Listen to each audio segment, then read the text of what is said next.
Assalamualaikum. Good afternoon, student. How are you all? Hope you are fine. Alhamdulillah, I am also fine. Dear learners, let's go join the class.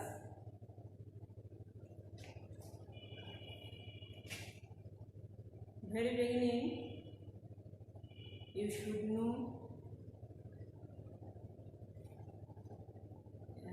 know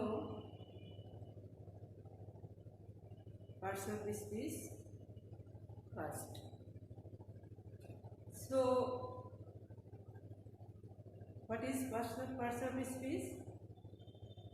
Parts of speech বলতে আমরা কি বুঝি বা কাকে বলে? সেন্টেন্সে ব্যবহৃত প্রত্যেকটি ওয়ার্ডই ভিন্ন ভিন্ন কাজ করে। এই কাজ অনুযায়ী প্রত্যেকটা ওয়ার্ডকেই ভিন্ন ভিন্ন শ্রেণীতে বিভক্ত করা হয়।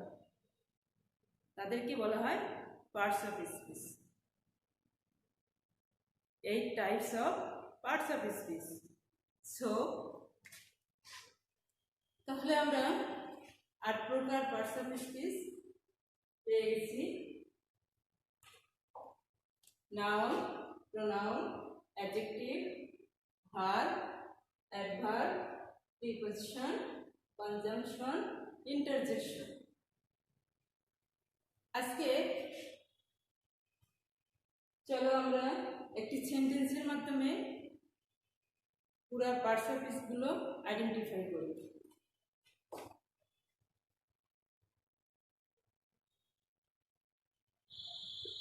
Liton,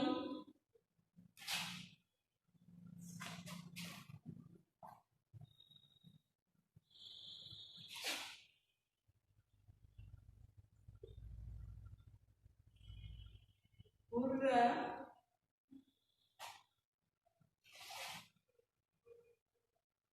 Liton,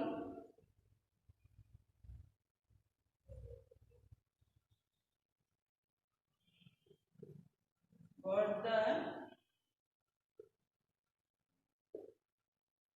first, prize,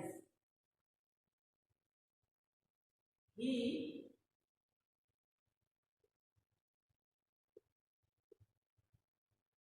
showed, it.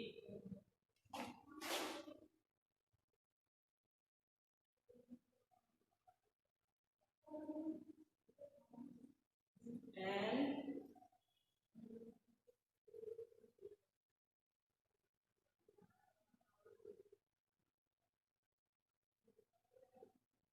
he showed it.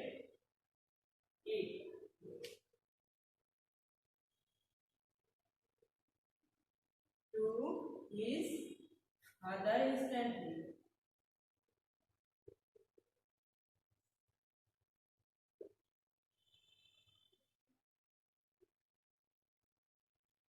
Instantly. আমরা এই সেন্টেন্সটার মধ্যে থেকে প্রত্যেকটা পার্টস অফ স্পিচ খুঁজে পাবো। So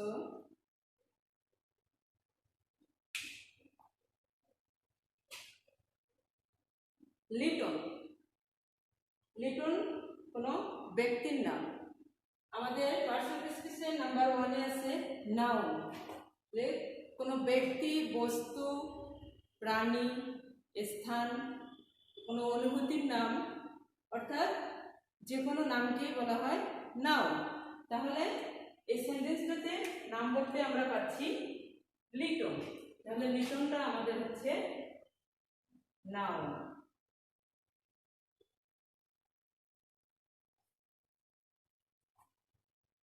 next, pronoun. নাউনের পরিবর্তে যে ওয়ার্ড ব্যবহৃত হয় তাকে বলা হয় প্রোনাউন। তাহলে এখানে আমাদের সেন্টেন্সটাতে নাউনের পরিবর্তে কোন ওয়ার্ড ব্যবহৃত হচ্ছে? এই লিটনের পরিবর্তে কে কাজ করতেছে বা কোন ওয়ার্ড কাজ করতেছে? হি।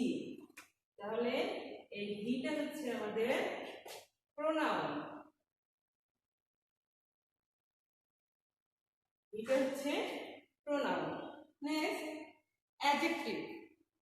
নাউন বা প্রোনাউনের দোষ, গুণ, অবস্থা, পরিমাণ, সংখ্যা ইত্যাদি বোঝায়। যে ওয়ার্ড দ্বারা নাউন বা প্রোনাউনের দোষ, গুণ, অবস্থা, পরিমাণ, সংখ্যা ইত্যাদি বোঝায় তাকে বলা হয় অ্যাডজেক্টিভ। তাহলে আমাদের এই সেন্টেন্সটাতে কোনটা দিয়ে নাউন বা প্রোনাউনের অবস্থা বোঝাচ্ছে? ফার্স্ট। ফার্স্ট দ্বারা কি বোঝাচ্ছে? লিটন কেমন পুরস্কার পেয়েছে সেটা বোঝাচ্ছে। তাহলে ফার্স্টটা হচ্ছে আমাদের অ্যাডজেক্টিভ।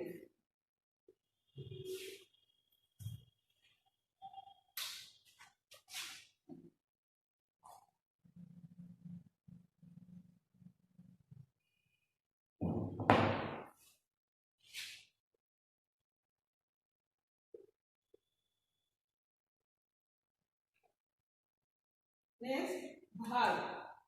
কোনো কাজ করাকেই বলা হয় ভার্ব। তো আমাদের সেন্টেন্সটাতে কোন ওয়ার্ড দিয়ে কাজ করা বোঝাচ্ছে? গট। কাজ করা অর্থাৎ দেওয়া, নেওয়া, খাওয়া, যাওয়া, পাওয়া এগুলোই হচ্ছে কাজ। গট দ্বারা পাওয়া বোঝাচ্ছে। তাহলে এই গটটা হচ্ছে আমাদের ভার্ব।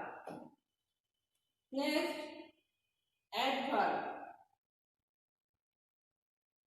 নাউন বা প্রোনাউন ব্যতীত পার্টস অফ স্পিচে অন্য কোনো parts of speech K modify করে যে ওয়ার্ড সেটাই হচ্ছে অ্যাডভার্ব। তাহলে এখানে অ্যাডভার্ব আমরা কোনটাকে বুঝতে পারি? ইনস্ট্যান্টলি। ইনস্ট্যান্টলি দিয়ে আমরা অ্যাডভার্ব আইডেন্টিফাই করতে পারছি। ইনস্ট্যান্টলি।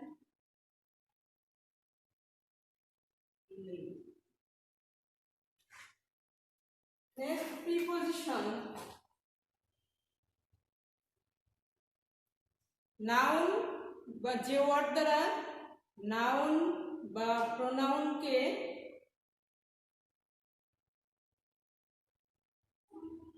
প্রিপজিশন শব্দের অর্থটা হচ্ছে প্রি অর্থ হচ্ছে পূর্বে, পজিশন অর্থ হচ্ছে অবস্থান, পূর্বে অবস্থান। নাউন বা প্রোনাউন যে ওয়ার্ড নাউন বা প্রোনাউনের পূর্বে বসে নাউন বা প্রোনাউনের সঙ্গে পরবর্তী ওয়ার্ডের একটা সম্পর্ক যুক্ত করে বা স্থাপন করে সেটাই হচ্ছে প্রিপজিশন। তাহলে এখানে আমাদের কোন ওয়ার্ডটা দিয়ে সম্পর্ক যুক্ত করতেছে? টু। এই টুটা দিয়ে শোয়েব ভার্ব এবং হিজ ফাদার এই দুইটা ওয়ার্ডের মধ্যে একটা সম্পর্ক স্থাপন করতেছে। সো টু হচ্ছে আমাদের প্রিপজিশন। Next conjunction. কনজাংশন অর্থ হচ্ছে দুইটা সেন্টেন্সের মধ্যে সম্পর্ক বা দুইটা সেন্টেন্সকে যুক্তকারী একটা ওয়ার্ড। তাহলে এখানে আমরা পাচ্ছি and hurrah Liton got the first prize এবং he showed it to his father instantly. এই দুইটা সেন্টেন্সের মধ্যে অ্যান্ডটা হচ্ছে আমাদের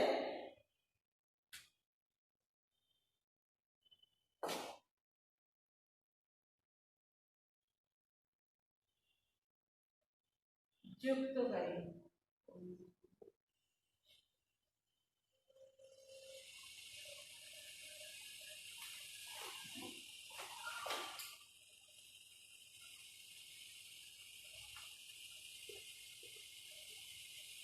And next interjection. ইন্টারজেকশন উল্লাসিত আবেগ প্রকাশ করে তাকে বলে ইন্টারজেকশন। তাহলে এখানে আমরা কোন ওয়ার্ড দ্বারা মনের আবেগটা প্রকাশ করতে দেখতে পাচ্ছি? হুররা। তাহলে হুররাটা আমাদের হচ্ছে interjection.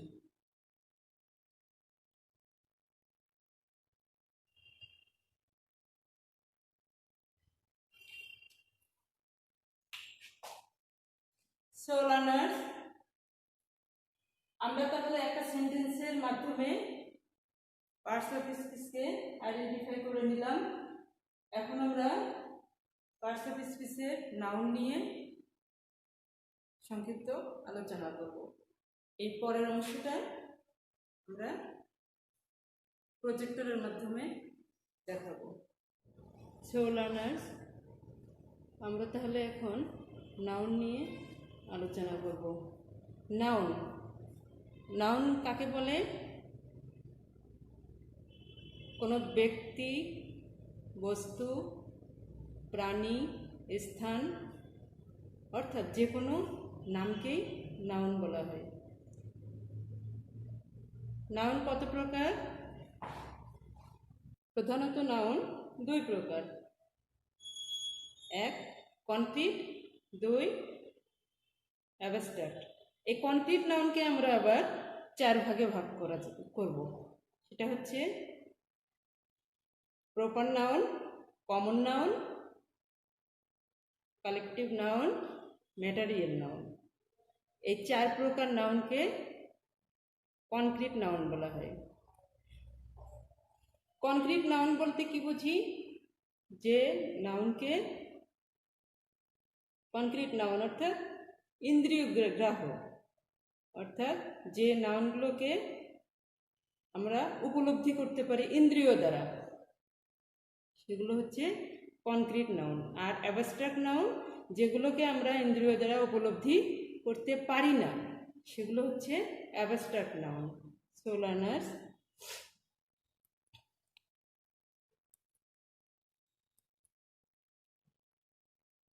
Noun and it's classification.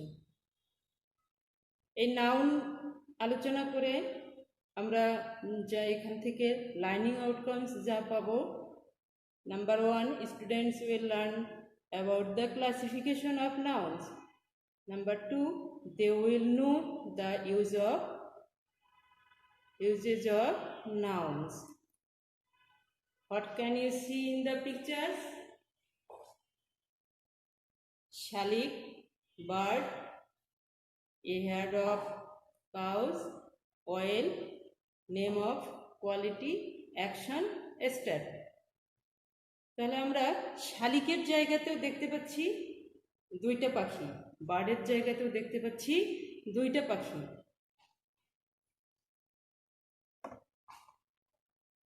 আবার এ হার্ড অফ কাউস, এখানে অনেক গরুর কি সমারোহ দেখতে পাচ্ছি বা একটা দল দেখতে পাচ্ছি। তারপর অয়েল, আর এখানে কিছু উপলব্ধি করার মতো আমরা ওয়ার্ড খুঁজে পাচ্ছি।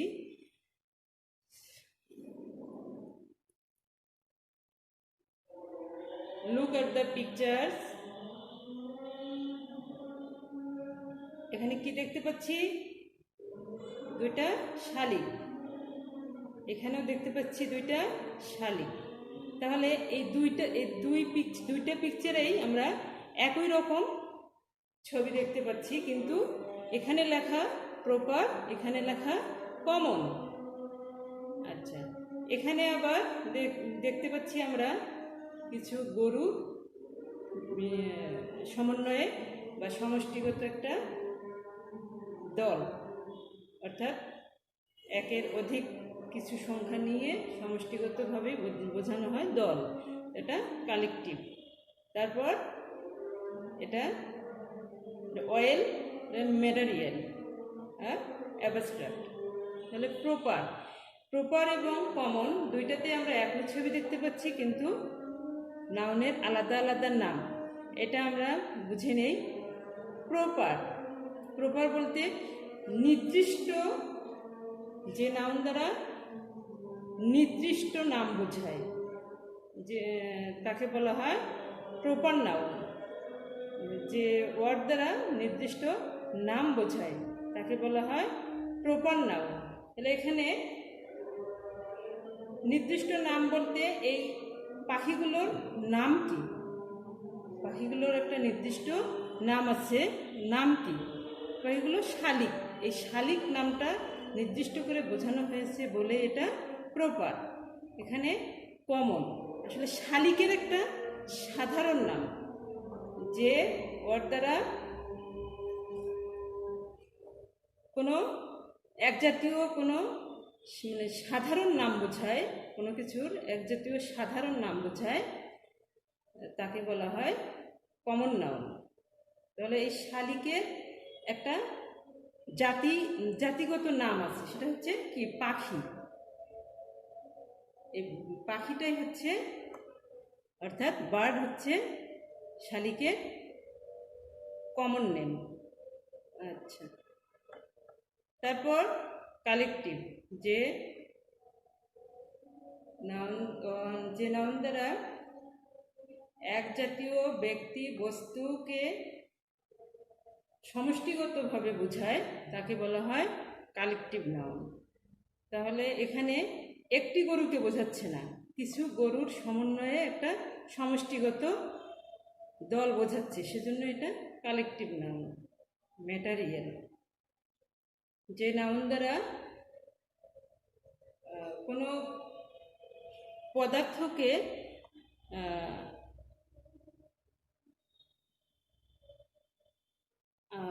অখণ্ডভাবে বোঝায়, তাকে বলা হয়, অর্থাৎ সেখান থেকে কোনো জিনিস তৈরি করা বোঝায় না, সেটাই হচ্ছে ম্যাটারিয়াল নাউন। অ্যাবস্ট্রাক্ট হচ্ছে যে নাউনগুলো ধরা ছোঁয়া যায় না, উপলব্ধি করে বুঝতে হয়, সেটাই হচ্ছে অ্যাবস্ট্রাক্ট। যেমন উইজডম, জ্ঞানী, জ্ঞানটা আমরা কি উপলব্ধি করে বুঝতে পারি, অনুভব করে বুঝতে পারি। তারপরে অনেস্টি, সততা। এই সততাটা কি আমরা তার আচরণ বিধি কার্যক্রমের মধ্যে উপলব্ধি করে বুঝতে পারি। ফ্রিডম, স্বাধীনতা, এটাও আমরা তার কার্যবিধির মধ্যে উপলব্ধি করে কোনো ব্যক্তি বুঝতে পারি। এজন্য এগুলোকে বলা হয় অ্যাবস্ট্রাক্ট নাউন।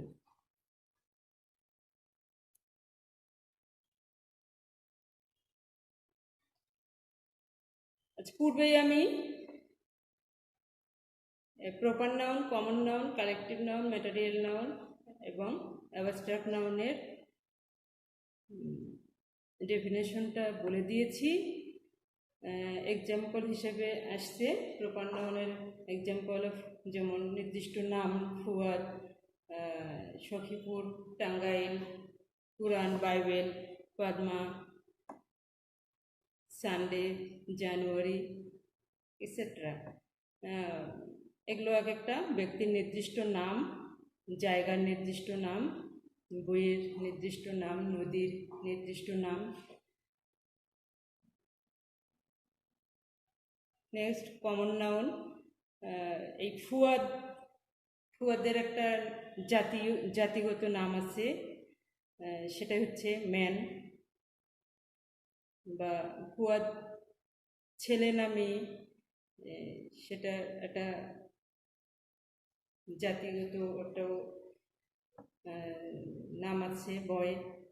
আবার গার্ল, এখানে প্রপারে হয়তো যে কোনো একটা নির্দিষ্ট নাম হতো, মিনা, সখী, রিনা, এটসেট্রা।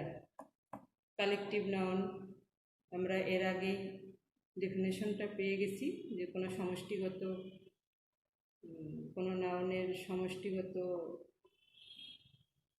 বিষয়কেই কালেকটিভ নাউন বলা হয়। যেমন ক্লাস, অনেক ছাত্রছাত্রীর সমন্বয়ে একটি ক্লাস হয়। Team, army, party, a group of boys, বালকের দল, এ বাঞ্চ অফ ফ্লাওয়ার্স, ফুলের তোড়া, এটসেট্রা। ম্যাটেরিয়াল নাউনের example water, oil, sugar, rice, meal. এগুলো আমাদের ওজন করে বুঝতে হয়, এগুলো আসলে আলাদা করে গণনা করে এর পরিমাণটা বোঝা যায় না, ওজন করে এর পরিমাণটা বুঝতে হয়। অ্যাবস্ট্রাক্ট নাউন অনেস্টি, কাইন্ডনেস, সততা, দয়ালু, এগুলো আমাদের উপলব্ধি করে বুঝতে হয়।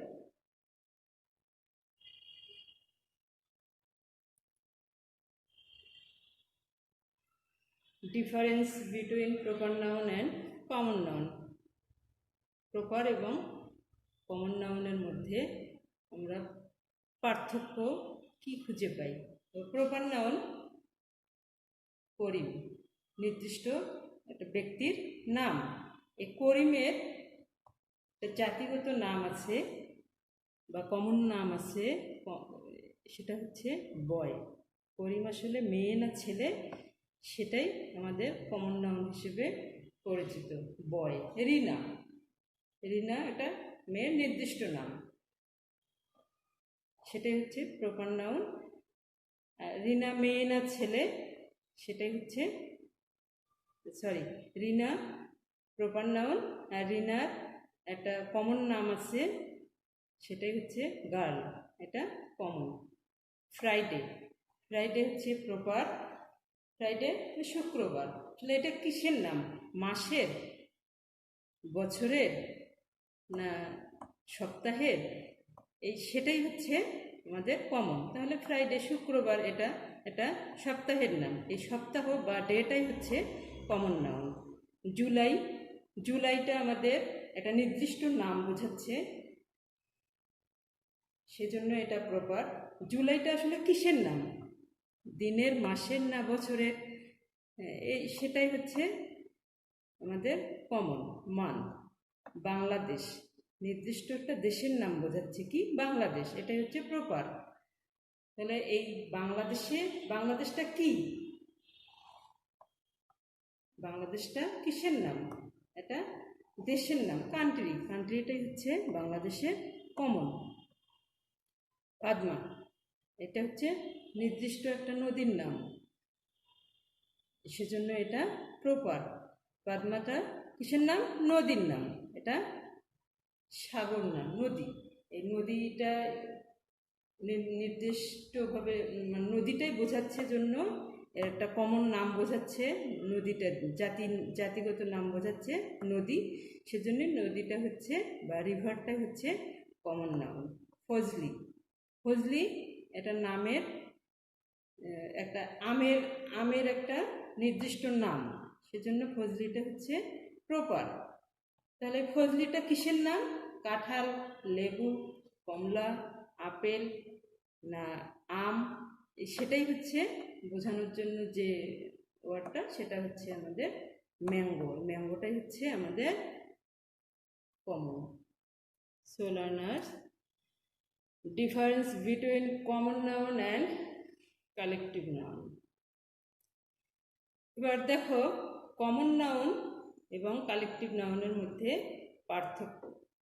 কমন নাউনের আগে আমরা দেখলাম যে রহিমের একটা কমন নাম আছে, সে ছেলে নামে, সেটা হচ্ছে বয়।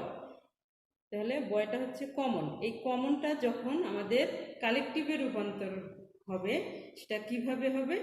এ গ্রুপ অফ বয়েজ। আগেই বলেছি আমি যে এক জাতীয় কোনো ব্যক্তি, বস্তু, এগুলোর সমষ্টিগত নামকেই বলা হয় কালেকটিভ নাউন। তাহলে বয়ের কালেকটিভ কি হচ্ছে? A group of boys. Next, cow, কাউটা এর গরুর জাতিগত নাম, এটা হচ্ছে কমন। এই কাউয়ের কালেকটিভ নাউন হচ্ছে এ হার্ড অফ কাউস, গরুর দল। ফ্লাওয়ার, ফ্লাওয়ারটা আমাদের ফুলের, অর্থাৎ গোলাপটা হচ্ছে আমাদের প্রপার নাউন। গোলাপের জাতিগত নাম হচ্ছে ফ্লাওয়ার। গোলাপটা কি? এটা ফুল, ফ্লাওয়ার। ফ্লাওয়ারটা হচ্ছে আমাদের কমন নাউন। এই ফ্লাওয়ারের কালেকটিভ হচ্ছে এ বাঞ্চ অফ ফ্লাওয়ার্স।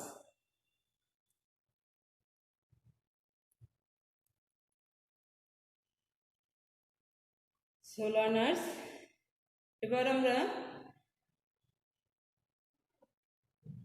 এই শূন্যস্থানগুলো পূরণ করব। Fill in the blanks with appropriate nouns, উপযুক্ত নাউন দিয়ে আমরা এই শূন্যস্থানগুলো পূরণ করব।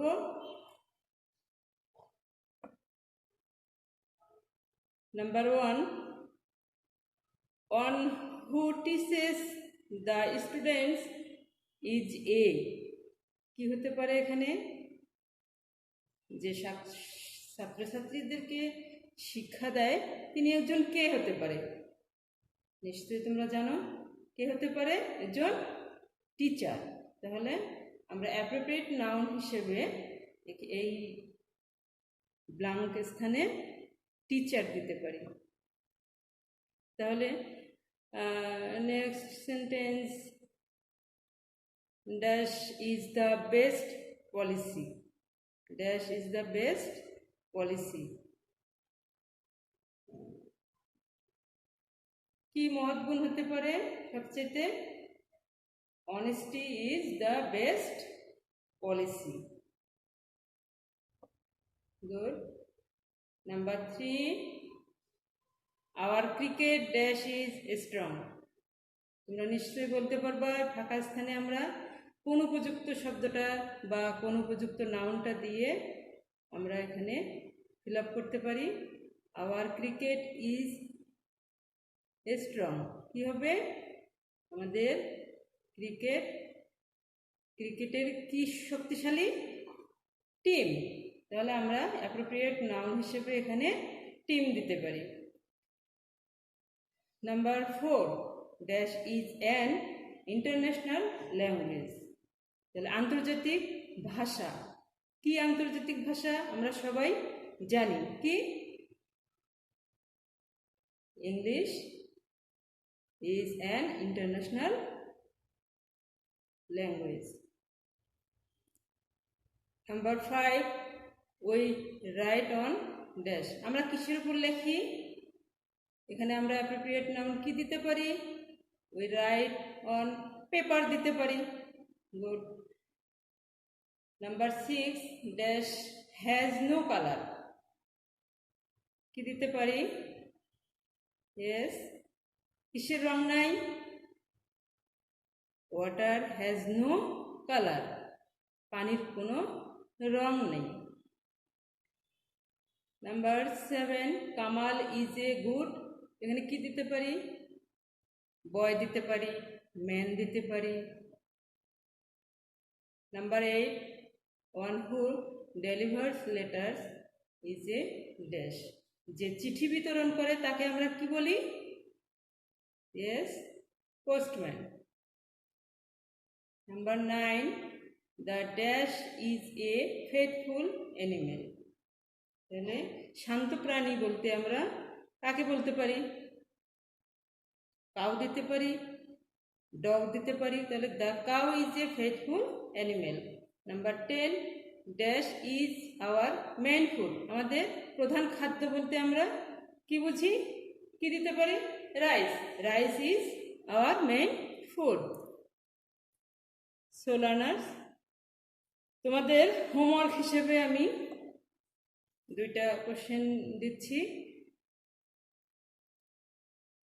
Number 1, what is nouns? Number 2, what is the difference between proper and common noun?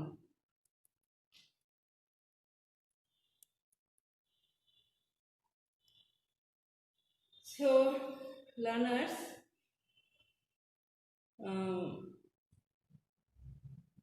thank you. I hope